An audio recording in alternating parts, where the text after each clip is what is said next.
21 വയസ്സുവരെ ആ ബന്ധമുണ്ടായിരുന്നു. പിന്നീട് പറയാതെ ഞങ്ങൾ പിരിഞ്ഞു.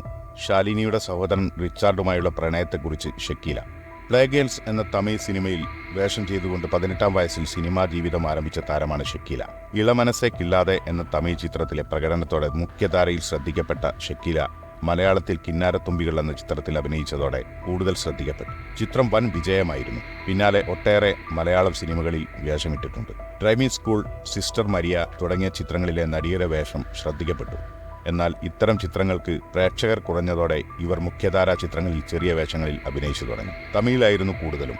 മോഹൻലാലിന്റെ ഛോട്ടാ മുംബൈ എന്ന ചിത്രത്തിലും ഒരു ചെറിയ വേഷം ചെയ്തിട്ടുണ്ട്. തേജാബായി ആൻഡ് ഫാമിലി എന്ന ചിത്രത്തിലും അഭിനയിച്ചു. ഞാൻ നിങ്ങളുടെ രാത്രിയുടെ ഭാഗമായിരുന്നു എന്ന പേരിൽ ആത്മകഥയും ഷക്കീല പ്രസിദ്ധീകരിച്ചിട്ടുണ്ട്. സാമൂഹിക പ്രവർത്തനങ്ങളിലും ജീവകാരുണ്യ പ്രവർത്തനത്തിലും ഷക്കീല ഏറെ സജീവമാണ്. ട്രാൻസ്ജെൻഡർ കുട്ടികൾക്ക് വേണ്ടിയുള്ള അഭയകേന്ദ്രം അതിലൊന്നാണ്. ഇന്ന് സോഷ്യൽ മീഡിയയിലും സജീവമാണ് നടി. തന്റെ പ്രണയത്തെക്കുറിച്ചെല്ലാം താരം തുറന്നു പറഞ്ഞു. അതിൽ ശാലിനിയുടെയും ഷാമിലിയുടെയും സഹോദരനായ റിച്ചാർഡുമായുള്ള പ്രണയത്തെക്കുറിച്ചും ഷക്കീല പറഞ്ഞു. ഞങ്ങൾ അയൽക്കാരായിരുന്നു, നല്ല സുഹൃത്തുക്കളും. അന്നെനിക്ക് 15-16 വയസ്സ് പ്രായം കാണും. പ്ലേ സ്റ്റേഷൻ എന്ന ഗെയിം കളിക്കാൻ കൂട്ടിനെപ്പോഴും അവനെ വിളിക്കും. അങ്ങനെയാണ് സുഹൃത്തുക്കളായത്. അത് പിന്നീട് പ്രണയമായി. എൻ്റെ 21 വയസ്സുവരെ ആ ബന്ധമുണ്ടായിരുന്നു. പിന്നീട് റിച്ചാർഡ് സിനിമകൾ കമ്മിറ്റ് ചെയ്യാൻ തുടങ്ങി.